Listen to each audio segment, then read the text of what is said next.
The Forsaken Phoenix, A Journey for Hope. An artificial intelligence radio theater audio drama. Prologue, an unconventional beginning. The world was never meant to be a symphony of harmonious sameness. I understood that early. Born into a tapestry of complexity that was my own body, I was an aria of unique melodies. Phocomelia, a word that's as unfamiliar to most people as the condition it represents.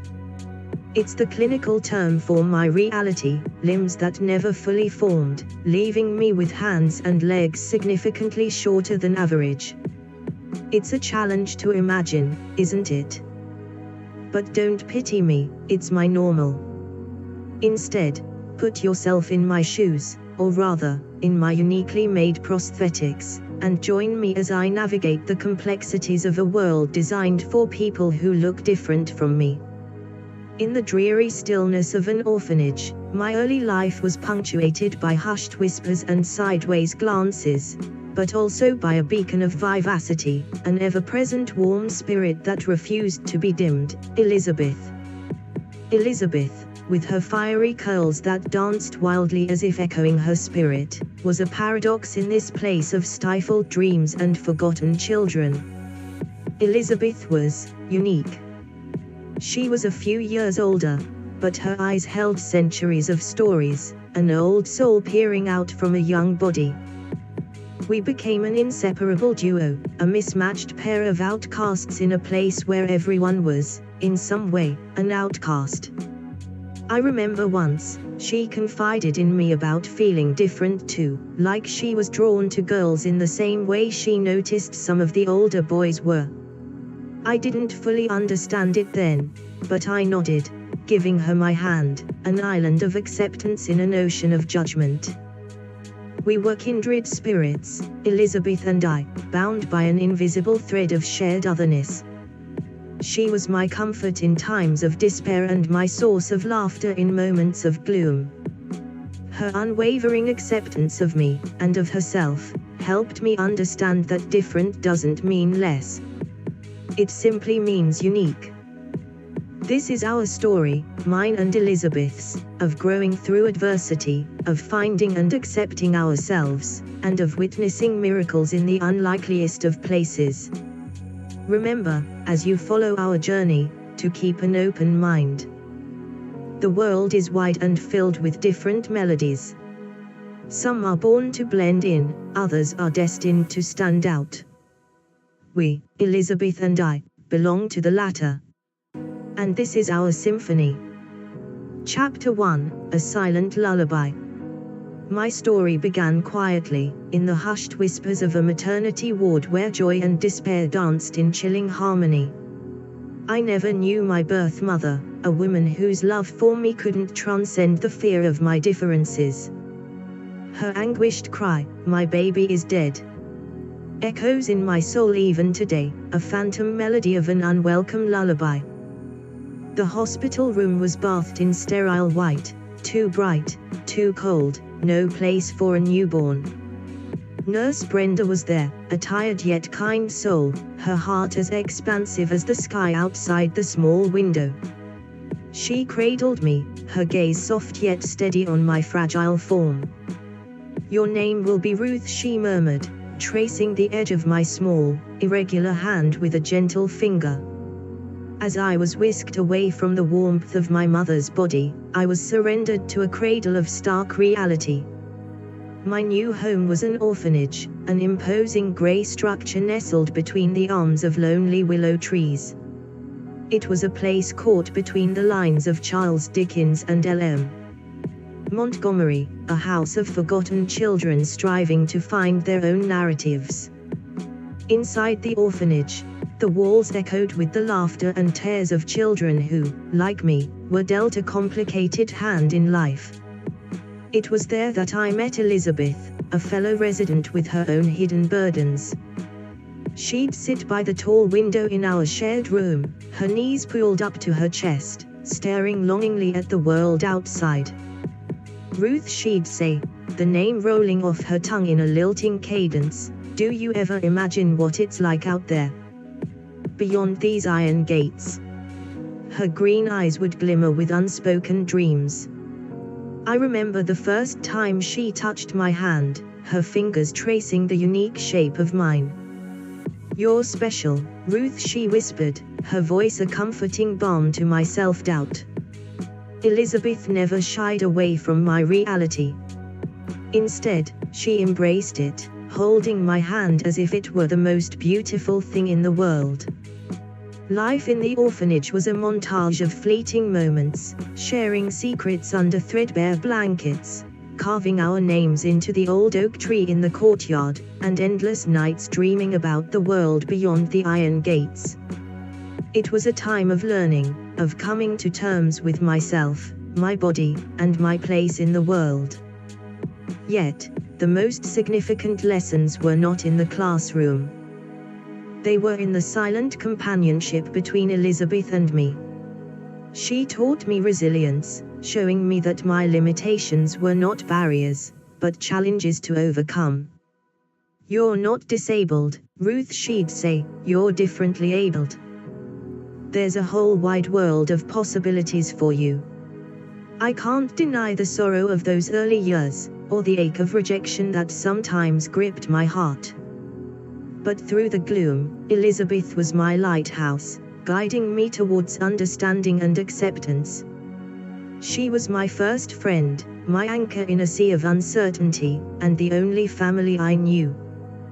Through our shared experiences, we began to shape our destinies, creating a symphony from the cacophony of our lives. My early years were not marked by the song of a loving mother or the touch of a doting father, but by the hardness of the orphanage's stone-cold walls, the echoing silence of the empty corridors, and the shared solitude with Elizabeth. And yet, in this unlikely cradle, I discovered a strength and purpose that transcended my physical differences and led me towards a destiny that was as unique as the melody of my life. Chapter 2: Embracing the Unfamiliar. Every child, at some point, comes face to face with the idea of difference. For most, it's a sudden realization that not everyone has the same favorite color, the same type of home, or the same packed lunch. For me, the encounter was far more profound, steeped in a sea of endless questions that seemed too heavy for a child to bear. Why am I different? I'd often ask, cradling my three-fingered hand in the stillness of the night.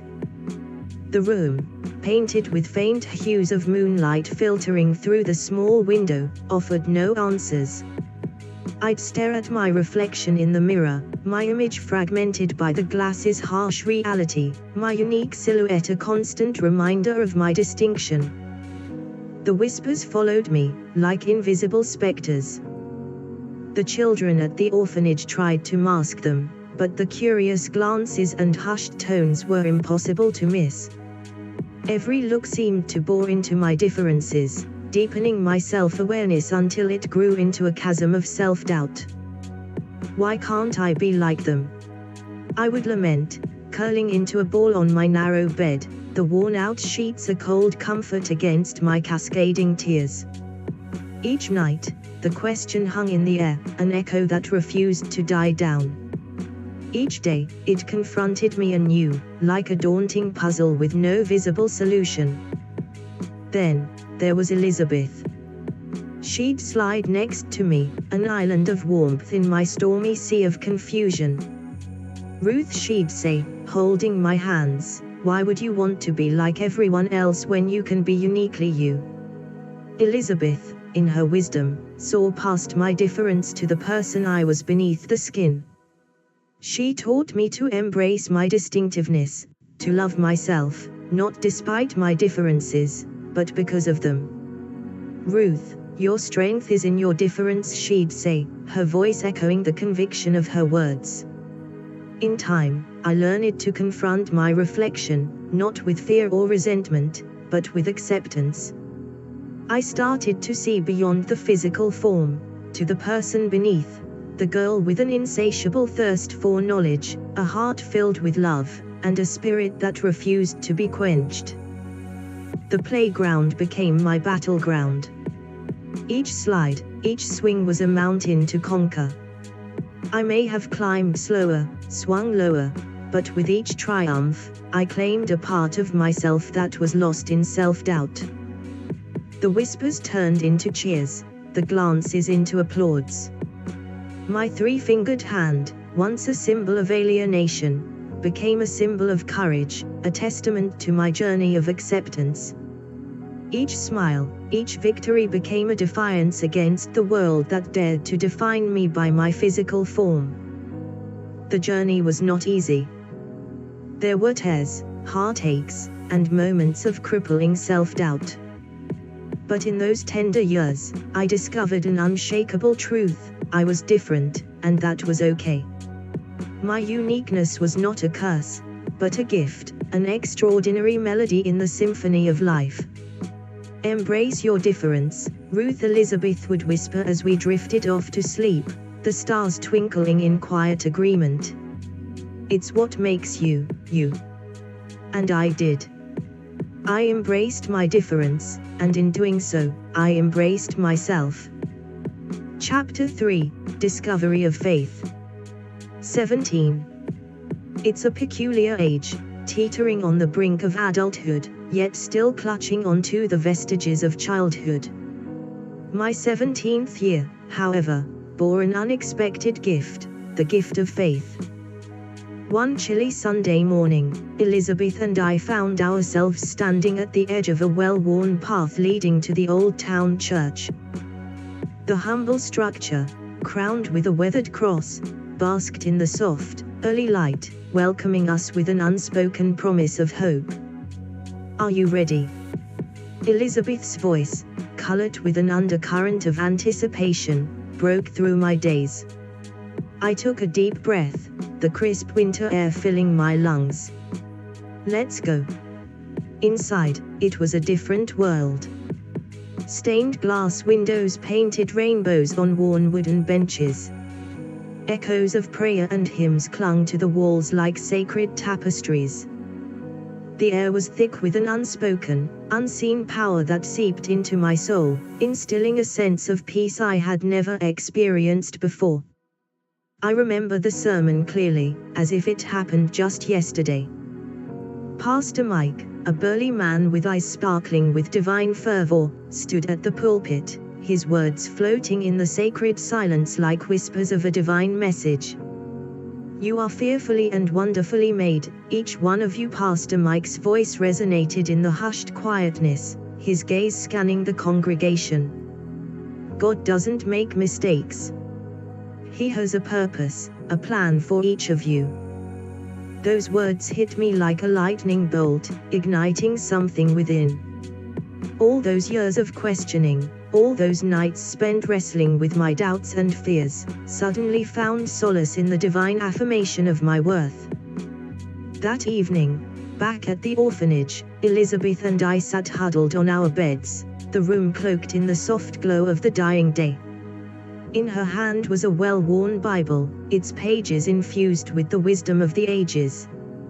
"Here, Ruth," she handed me the book, her eyes reflecting the flicker of our single, shared candle. "Read this. It's Psalm 139. The ancient words flowed, like a balm soothing the deepest wounds of my soul. "For you created my inmost being, you knit me together in my mother's womb. I praise you because I am fearfully and wonderfully made." Tears welled up, streaming down my face, washing away years of pain and confusion. I wasn't a mistake. I wasn't an unfortunate anomaly. I was fearfully and wonderfully made.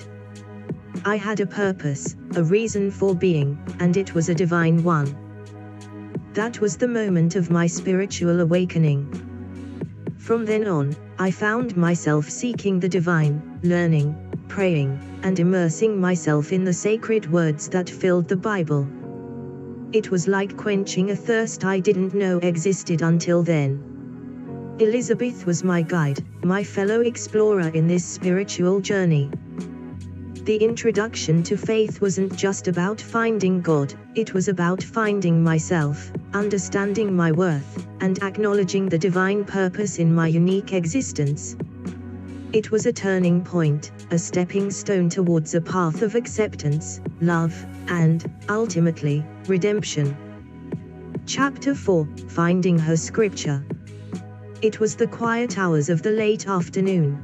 The orphanage was filled with the low hum of activity, but I found my refuge in a secluded corner of the garden. The scent of blooming roses mixed with the crisp air of the changing seasons created an atmosphere of stillness. I held the Bible close, its well-worn leather cover rough against my fingers. Elizabeth, this Bible, it's so big. Where should I start? I'd confessed earlier, feeling overwhelmed by the thick tome filled with thin pages of dense text. Just open it and see where it leads you, Ruth Elizabeth had said, her voice lilting with a mysterious serenity. Let your heart guide you. And so, I let the Bible fall open in my lap, as though inviting a conversation with the divine.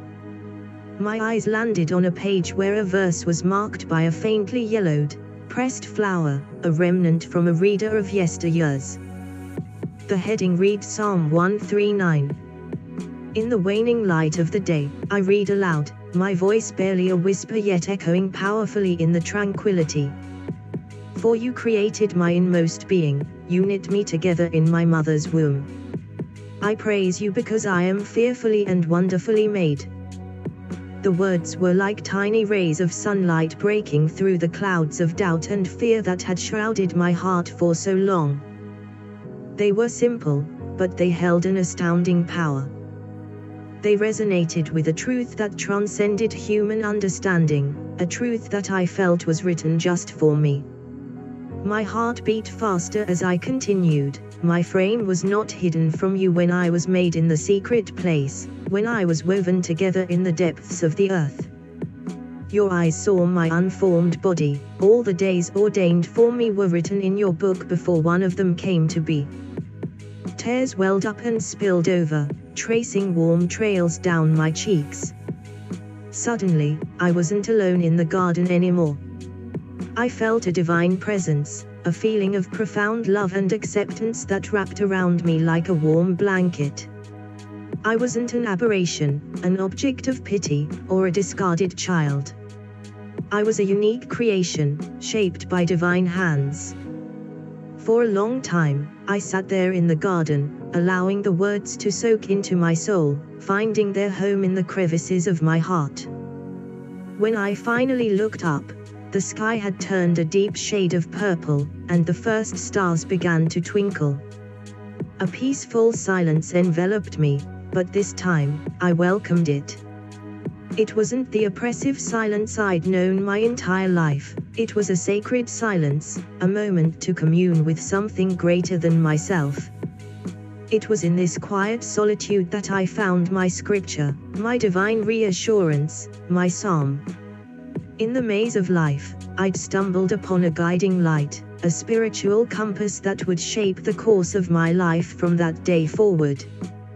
I was still Ruth, the girl with the physical differences, but now, I was also Ruth, the beloved creation of a divine craftsman, fearfully and wonderfully made. Chapter 5, Epiphany. The moon bathed the courtyard in a silvery glow, casting elongated shadows of the looming brick buildings. I was sitting on the same worn bench where I'd discovered my scripture. A wave of serenity washed over me, mirroring the serene ambience of the night. Elizabeth joined me, her face bathed in the lunar light, her eyes filled with an unspoken question. Ruth, she began, her voice barely above a whisper, what's on your mind? A rush of emotions made my heart flutter. I found the words spilling out of me, I'm not a mistake, Elizabeth. I'm here for a reason. She leaned back, her gaze fixed on me. What makes you say that? I started, then stopped. After a moment, I took a deep breath and said, I read the scriptures today. I read that I was created fearfully and wonderfully. I was made this way for a purpose. Elizabeth's face softened as she nodded slowly. That's a beautiful thought, Ruth. Hold on to it. I continued, the words flowing more easily now. I used to question why I was different. I would stare at my hands and wonder why I wasn't like the others. But, now, I understand I was made this way to inspire people, to show them that life's hurdles can be overcome, that even in darkness, light can find its way. A quiet calm spread between us, as if my words had woven a sacred thread that connected our souls. Elizabeth broke the silence, her voice resonating with warmth. Ruth, if you can touch just one person's life, if you can inspire them to face their challenges head-on, then you have fulfilled a purpose far greater than many ever will. Tears welled up in my eyes, not of sadness, but of overwhelming joy. Elizabeth's words confirmed what the scriptures had whispered to me. I was different, but my differences were my strengths, my beacon of light to guide others out of their darkness. Emboldened, I declared, I will use my life to show people that they are not alone. I'll be a living testament of God's love, proving that He doesn't make mistakes, that we are all fearfully and wonderfully made for a purpose. Elizabeth reached out and gently squeezed my hand, a wordless affirmation of my newfound resolve. We sat in silence, our shared warmth glowing in the ethereal moonlight, a testament to my epiphany. My journey was far from over, but this night marked a turning point. No longer was I the girl who felt lost and broken. I had found my divine purpose, a mission to inspire and encourage others, to embody God's love through my life. As the night deepened, the stars shining brighter, a quiet assurance took hold of me. I had finally discovered my place in the grand cosmic design, and with it, an empowering realization I was not a mistake, I was a miracle. Chapter 6, Inspiration. The smell of pine and peppermint filled the air, mingling with the excited chatter of families filling the wooden pews. The Christmas play, an annual tradition at our church, was about to begin. This year, I was not just a face in the crowd but a part of the program. My heart pounded in my chest as I watched the last act conclude, knowing I was up next. Elizabeth gently squeezed my hand, her reassuring smile lighting up her face. "You'll do great, Ruth," she whispered. "I hope so, Elizabeth," I replied, a nervous tremor in my voice. "You have a story to tell, a powerful one. And remember, God is with you." With that, I walked up to the pulpit, my heart pounding with nervous anticipation. The room fell into a hush as hundreds of eyes turned towards me. Taking a deep breath, I opened my mouth and let my story spill out. "I was born different," I began, my voice resonating across the room. "My life has been a battle against alienation and misunderstanding. But I am here today to tell you that I am not a mistake." A collective gasp filled the room. I was born this way for a purpose. To inspire others who might feel different, broken, or alien.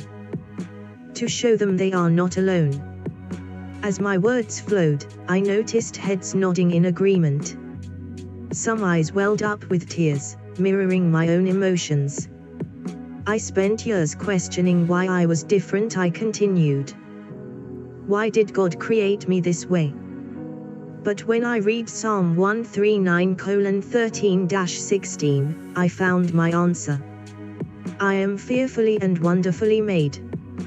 My voice echoed around the silent room, touching the hearts of those present. Like when He created me. He made me this way so that one day I could stand here and tell you, we all have a purpose. By the time I finished, the room was filled with a profound silence, followed by thunderous applause. Tears welled up in my eyes as I took a bow and returned to my seat. Elizabeth wrapped her arm around me, her eyes shining with pride. You were incredible, Ruth. Your faith and strength are an inspiration. Looking around the room, I saw people wiping away tears, clapping their hands, their faces reflecting an array of emotions: admiration, empathy, respect. It felt as though I had touched their lives in some small way.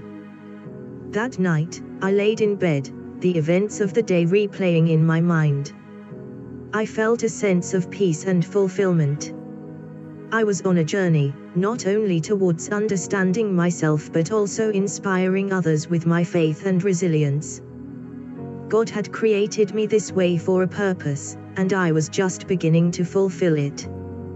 My story was a testament of faith, a story that I hoped would inspire and comfort others. As sleep took over, I knew I had made the first step on a long journey of inspiring others.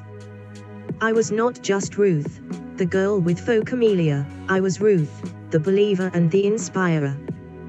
Chapter 7, Message of Hope. As weeks turned into months, my newfound faith brought a shift in my perspective. I began to see the world, not as a challenging maze designed to torment me, but as a path leading me to understanding and compassion. A path filled with God's love and grace. One day, Elizabeth and I sat at our usual spot in the local cafe, sipping on hot chocolate and watching the world go by. I had been contemplating sharing my journey with a wider audience, and I decided to bounce the idea off Elizabeth. Elizabeth, I began, I've been thinking about sharing my story with others. Not just within our church but outside it as well. Elizabeth set her mug down, her eyes shining with excitement. That's a fantastic idea, Ruth. Your story can inspire so many people, remind them they are loved and not alone. With her words ringing in my ears, I sat down that evening, pen in hand and a heart full of resolve. I started penning my message of hope, my testimony of faith and love. In the following weeks, I worked meticulously on my writings, filling them with messages of hope, love, and inspiration. I wrote about my journey, my struggles, my discovery of faith, and my realization of God's love. I want you to know, I wrote, that God loves you, despite your flaws, your mistakes, and your past. He is always there for you, even when you feel alone. Even when your friends betray you or your family turns their back on you, God is there, waiting to accept you. Your worth is not determined by the world, I continued. You are not a mistake. God wants you to live happily and successfully. Don't ever think that you are not worthy of your life. I wrote about my own journey, how my faith in God had seen me through some of the most difficult times, and how I now stood as a testament to His unwavering love. Elizabeth was my sounding board, my editor, and my strongest supporter throughout the process. She was there during my late-night writing marathons, bringing me cups of coffee and words of encouragement. You are making a difference, Ruth. Your words will help so many people. You are giving them hope, she told me one evening, her words washing over me like a soothing balm. As I finally put my pen down, having poured my heart and soul onto the pages, I felt a sense of accomplishment.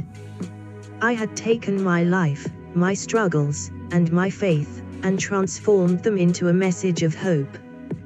A message that proclaimed God's love and the power of faith. A message that assured everyone they are loved and valued, irrespective of their circumstances. The journey was long, but worth it. I was not just sharing my story. I was sharing a message of hope, and that was a cause worth fighting for. Chapter 8, Life-Changing Surgery and Struggle. The year was 2016 and it had come bearing a mountain of a challenge. My left leg had always been shorter than the right. Doctors suggested surgery, a procedure that would lengthen my left leg, alleviating the discomfort and the pain I had been bearing. It was an opportunity for improvement, a chance to walk with less pain. Yet, the prospect of surgery was daunting. Surgery. Elizabeth echoed my fears, her eyes widening as we sat in my tiny apartment, my newly delivered medical reports spread on the coffee table. Yes, I nodded, trying to keep the fear out of my voice. The doctor said it could help me walk better, without any pain. Despite the fear, the surgery went well. Yet, the real trial came during the healing. I remember waking up in the sterile hospital room, my leg wrapped in bandages and a dull ache throbbing through it. Elizabeth was there, holding my hand, providing me with the strength I needed. Chapter 9: Struggle and Despair. However, as days turned into weeks, it became evident that my leg was not healing as expected. Doctors' faces turned from reassuring to concerned, and the initial hope began to fade. It felt as if I was caught in a storm, desperately looking for an anchor to keep me grounded. Then came the day that brought my worst fear to life. The doctor, a kind-eyed man who had always been optimistic, delivered the news with a heavy heart. "Ruth, if your leg doesn't heal soon, we might have to amputate."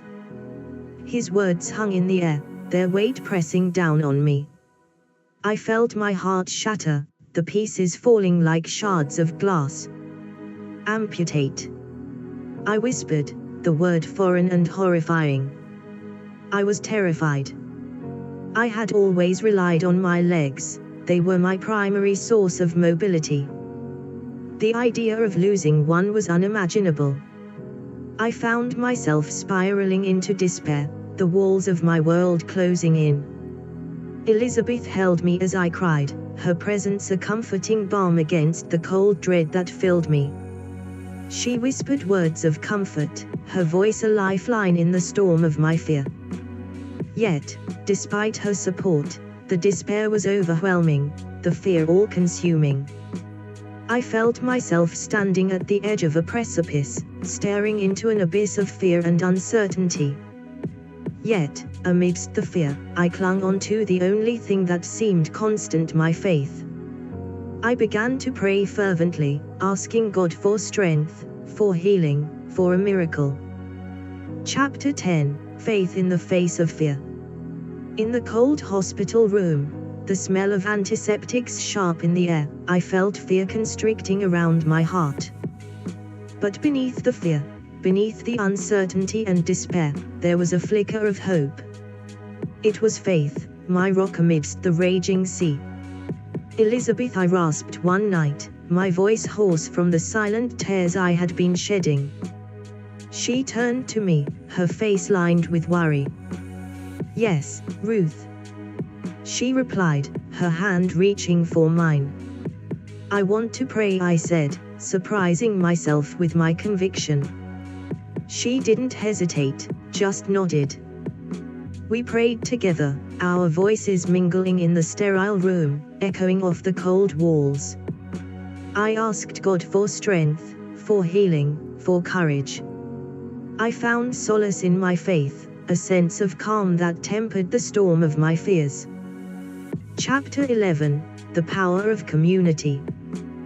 The news of my prognosis spread among my church community. People I barely knew approached me, offering their prayers and support. It was overwhelming, the love and care that poured forth from the community I had only recently come to know. One Sunday, I hobbled into the church, my heart heavy but my faith unwavering. Our pastor, a tall man with a booming voice and kind eyes, met my gaze as I entered. He approached me, placing a comforting hand on my shoulder. "We heard about your situation, Ruth," he said softly. "You are not alone. We are all praying for you." Tears welled up in my eyes, gratitude swelling within me. My pastor led the congregation in a prayer for me, for my healing. I was surrounded by my community, their voices lifted in a symphony of prayer. It was then that I realized the true power of community.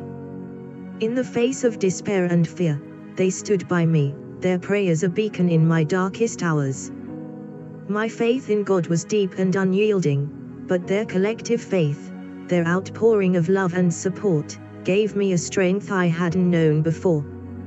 I felt a spark ignite within me, a renewed determination. I was not alone. I was not facing this mountain by myself. I had an army of faith warriors by my side. This realization fueled my faith, it magnified my hope. I would fight, I would believe, I would heal. After all, wasn't that what faith was all about? Chapter 12, Endurance. The days turned into weeks, and the weeks into months. 8 long months of sitting, waiting, praying. My leg, a constant reminder of my frailty, ached with an agony that was as much mental as it was physical. But I held on to my faith, onto the prayers of my community, and onto the hope that God would heal me. Elizabeth, always by my side, became my lifeline. We would often sit in silence, hand in hand, our hearts echoing with unspoken prayers. We spent those days, not in despair, but in a solemn understanding of the power of endurance, the strength it took to believe in the face of adversity. One day at a time, Ruth Elizabeth would say. Her voice, a soothing balm against the barrage of fears that occasionally threatened to overwhelm me. Chapter 13, Miracle. One sunny afternoon, 8 months since the ordeal began, I found myself in the familiar sterile room once more. The machine whirred as it took an X-ray of my leg. I closed my eyes, murmuring a silent prayer. A few moments later, my doctor entered the room. His face was impassive, but there was a twinkle in his eyes that hadn't been there before. The bone has healed, Ruth, he said, his voice carrying a note of awe. You can walk again. For a moment, I couldn't process his words. Then, as the weight of his statement sunk in, tears of joy spilled down my face. I looked over at Elizabeth, who was already crying, her face split into a wide grin. God had answered my prayers. I was healed. That night, back in my room, I knelt in prayer, tears streaming down my face. The gratitude I felt was overwhelming. It consumed me, filled me, spilling over in my whispered thank yous. Elizabeth, I said, my voice choked with emotion. We did it. He did it. She nodded, her hand reaching out to squeeze mine. He did, Ruth. He really did. And in that moment, I realized how truly miraculous my journey had been. God had healed me, had used me to inspire others. My life, as it was not a mistake but a testimony of faith, hope, and the sheer power of God's love.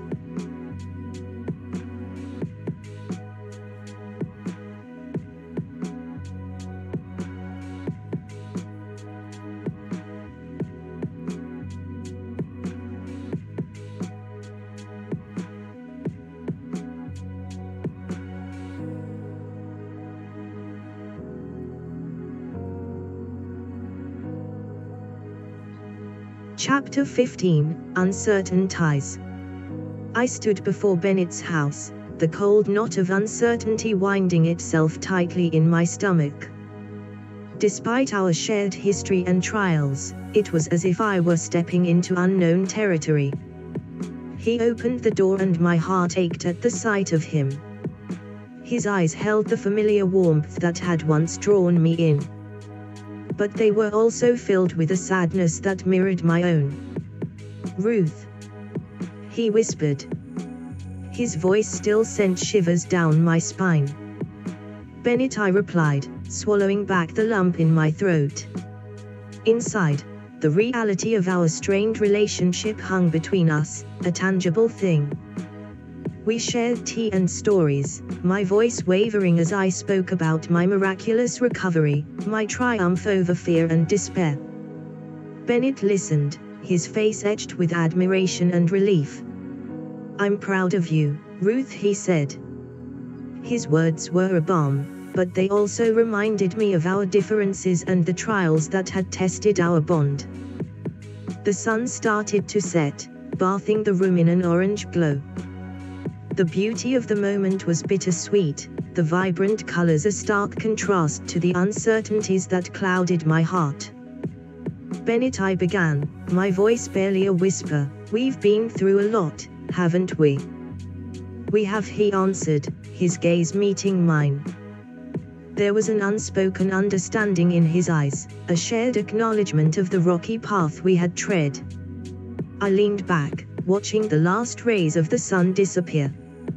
I felt a sense of sadness for what could have been, and uncertainty for what might be. Our bond was tested, strained, and there was a part of me that feared it might break under the weight of our past. But as I looked at Bennett, I saw a glimmer of hope, a possibility that we could weather this storm, just like we had the others. It was not a guarantee, but it was enough for me to hold on. "I'm glad I have you, Bennett," I said, my voice filled with mixed emotions. "And I'm grateful for you, Ruth," he replied.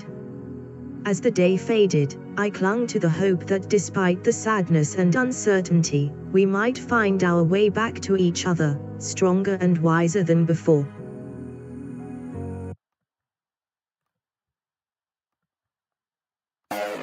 In a world where chaos reigns, and connection seems fleeting, one visionary endeavors seeks to bring us all together, when theater lit after dark. Harnessing the transformative power of artificial intelligence, the timeless charm of radio theater. The wisdom of books, and the excitement of video games. When theater lit after dark illuminates the path to enlightenment and fosters a sense of unity among the audience. Through this unique fusion of storytelling and interactive experiences, we aim to nurture personal growth, improve learning, and inspire a peaceful existence. Guided by your obedient servant, Sebastian Saint Seraphim Small, we embark on a journey of self-discovery. But where do we begin? Begin by simply listening, slow down, see just how peaceful today can be. Together, we shall create a harmonious community, bound by shared passions and a desire to elevate the human experience. Sebastian Saint Seraphim Small will be there, to the end of the line, my Valentine, guiding you on this journey towards a more serene and enlightened mind. Catch you guys on the flip side.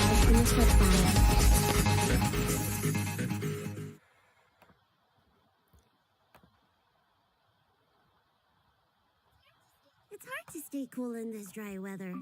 External heat needs inner cooling. Internal heat needs outer soothing. And if you're still not sure, there's more than one cure.